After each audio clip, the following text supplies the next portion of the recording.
Salut à toi, j'espère que tu vas bien et que tu es en pleine forme. Dans cette vidéo, je vais te partager 5 étapes essentielles pour faire de l'année qui nous attend la plus belle année de ta carrière peut-être. En tout cas, faire en sorte que tu te donnes le maximum d'outils et de chances en fait d'aller plus loin, d'exploser tes résultats, de devenir le joueur que tu as vraiment envie de devenir et vraiment de kiffer ta carrière et le tournant que prend tes résultats, ta vie, etc. Je m'appelle Laurent Delbrel, je suis coach mental, je suis le fondateur de Poker Management System et j'accompagne maintenant depuis 2016 les joueurs de poker à exploiter leur plein potentiel, à devenir vraiment qui ils ont envie de devenir. Et cette vidéo justement fait partie du processus que tu peux implémenter au quotidien afin d'aller faire des nouvelles choses pour obtenir des nouveaux résultats. Donc là, aujourd'hui, je vais te parler de clés qui me semblent importantes quand on aborde une nouvelle saison. Et la première étape que l'on doit faire, si on veut bien se préparer, selon moi en fait, c'est déjà de revenir sur l'année qui vient de s'écouler. Qu'est-ce que cette année 2022 t'a appris sur toi, sur ton fonctionnement? Quelles ont été les belles choses que tu as réalisées? Quelles ont été peut-être les choses où tu as un peu échoué ou lamentablement échoué? Pourquoi? Quels sont les processus sous-jacents à ça? Quels sont les rouages, les mécanismes intérieurs? Voilà, l'idée c'est de prendre conscience de tout ce que tu as fait, de tout ce que tu n'as pas fait, de ce qui a marché, de ce qui a moins bien marché, et c'est une étape essentielle.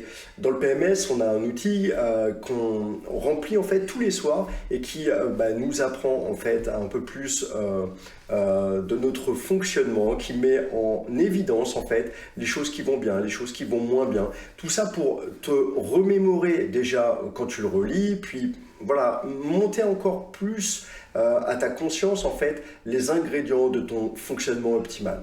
Donc moi j'ai fait cette relecture il y a à peu près une semaine maintenant pour préparer l'année 2023 et c'est assez fou comment ça te saute aux yeux en fait des mécanismes dans lesquels tu peux retomber et comment mois après mois en fait tu te rends compte finalement de certaines choses. Donc la première étape pour préparer une année selon moi c'est de vraiment observer notre année qui vient de s'écouler et voir en quoi en fait elle est source d'enseignement, de renseignement sur toi-même, d'apprentissage et de connaissance de toi. En même temps, je trouve que c'est très important quand on prépare une nouvelle année d'avoir conscience aussi des belles choses que l'on a faites pour s'emplir de gratitude.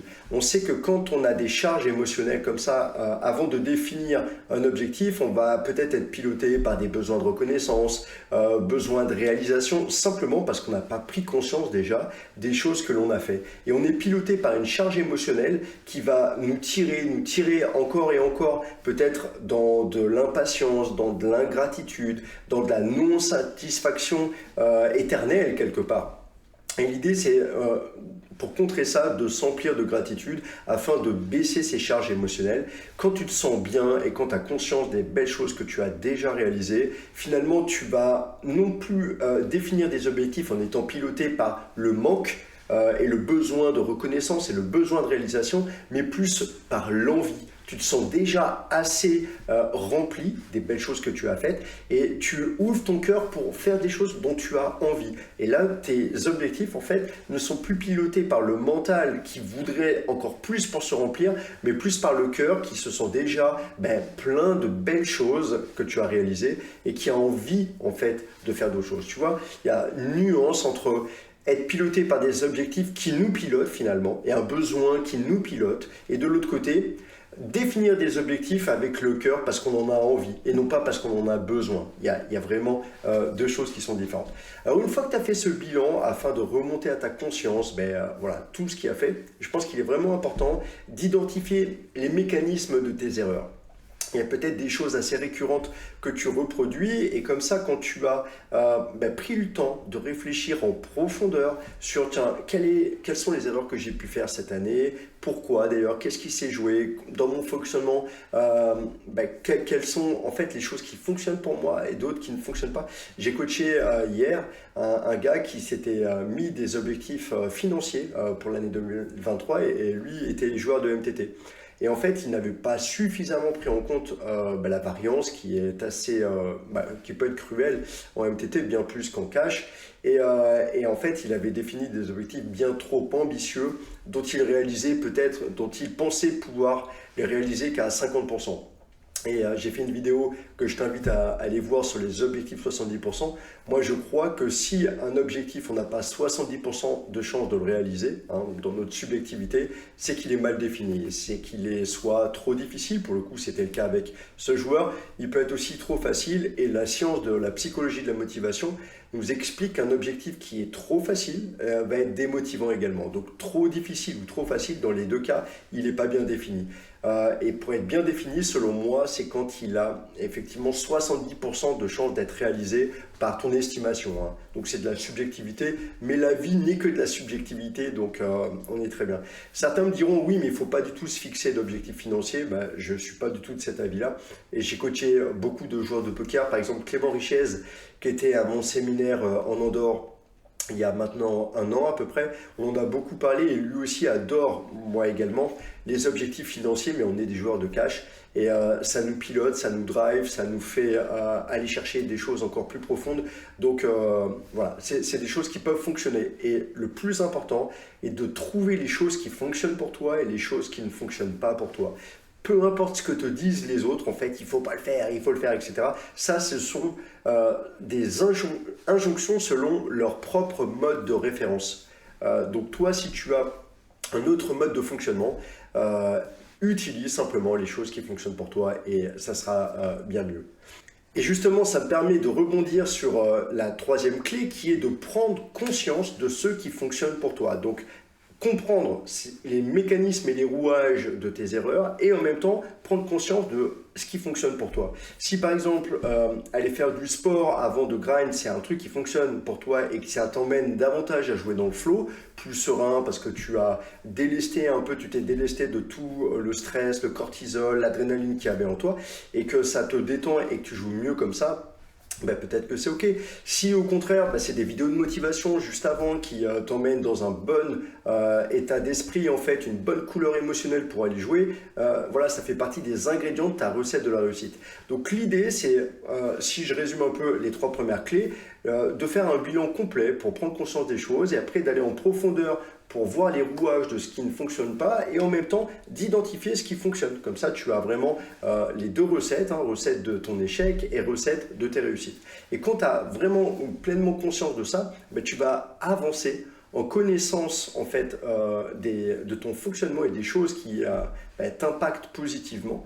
Et tu pourras vraiment du coup reproduire en fait ces recettes et éviter la recette de l'échec et reproduire la recette de la réussite bien plus facilement. Donc en tout cas, allez te poser en fait des questions sur pourquoi ici je fais des bons calls, des bons folds, des bonnes sessions, pourquoi j'ai un bon état d'esprit. Allez comprendre ce qui se joue derrière et regarder quelles actions tu as pu faire au préalable pour voir si justement il n'y a pas une façon de faire qui t'emmène en fait à être au top. On appelle ça la zone optimale de proximité.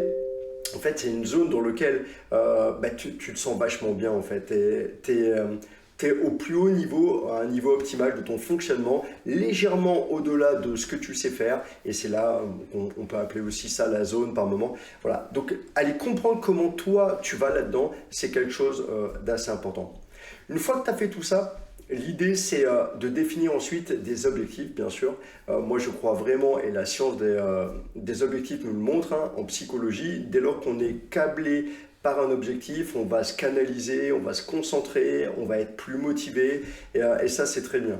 Mais l'idée c'est déjà d'avoir un objectif qui soit clair, qui soit précis, qui soit mesurable, qui soit atteignable, qui soit réaliste, qui soit temporellement défini. Là tu retrouves l'acronyme SMART et en même temps des choses qui soient suffisamment sous ta sphère d'influence. Si ça ne dépend pas assez de toi, par exemple trop de variance ou autre, voilà, tu n'auras pas un levier d'action suffisamment important et s'il t'échappe un moment, ça peut te démotiver alors que toi tu fais bien les choses. Donc l'idée c'est voilà, d'avoir quand même suffisamment de contrôle sur ton objectif, ça me semble important. Et ensuite pour terminer, de mettre en place des routines au quotidien pour justement avancer de façon automatique, en pilote automatique, on va dire, ou de façon inconsciente vers tes objectifs. En début d'année, on est tous avec beaucoup de volonté, on veut faire de cette année quelque chose de bien, on a des bonnes résolutions, etc. Mais il y a forte chance que dans un mois, par exemple, cette volonté se soit étiolée et que ce qu'il reste, en fait, ça va être des habitudes, ça va être ton fonctionnement habituel. Donc l'idée, c'est que des objectifs est bien, mais c'est qu'une base en fait sur lequel il faut construire tout un système. Les routines font partie de ce système et un système est bien plus puissant qu'un objectif. Donc l'idée, c'est que par rapport à tout ce que tu as fait, c'est-à-dire un bilan général, après une étude détaillée de ton fonctionnement vers les erreurs et vers les réussites, ensuite tu vas définir des objectifs et derrière tu construis des routines pour être de plus en plus en pilote automatique vers la réussite, vers la réalisation de tes objectifs, vers la construction de toi-même. Parce que au final, là j'en ai pas beaucoup parlé et j'en reparlerai dans une autre vidéo YouTube, des objectifs sont bien, mais le plus grand objectif, c'est finalement de te réaliser toi et tes objectifs devraient être davantage sur la construction des qualités humaines, par exemple de discipline, de professionnalisme, de sérénité, d'agressivité, d'audace, etc., plutôt que de choses factuelles en termes de résultats. Puisque les résultats, une fois que tu les as, ça s'arrête et tu es obligé de redéfinir tes objectifs, alors que tes compétences et tes qualités en tant qu'être humain, en fait, sont bien plus sous ton contrôle et tu peux, par exemple, chercher à être plus serein et voir que tes résultats financiers t'échappent parce que la balance est très sauvage, mais garder et construire de la sérénité là-dedans. Donc ça, c'est bien plus sous ton contrôle et je crois vraiment que les objectifs devraient se tourner davantage vers notre être plutôt que l'avoir que l'on peut construire avec nos résultats. Voilà, donc 5 étapes, un bilan général, une compréhension de tes échecs et de tes erreurs, en même temps la prise de conscience de ta recette de la réussite, et une fois que tu es bien rechargé en gratitude dans tout ce que tu as déjà réalisé, tu viens définir avec le cœur des objectifs qui font sens, et d'autant plus des objectifs qui viennent toucher à ta personne. Ensuite, tu mets en place tout un système de routine au quotidien et je t'expliquerai notamment dans d'autres vidéos comment on définit et comment on construit des bonnes routines.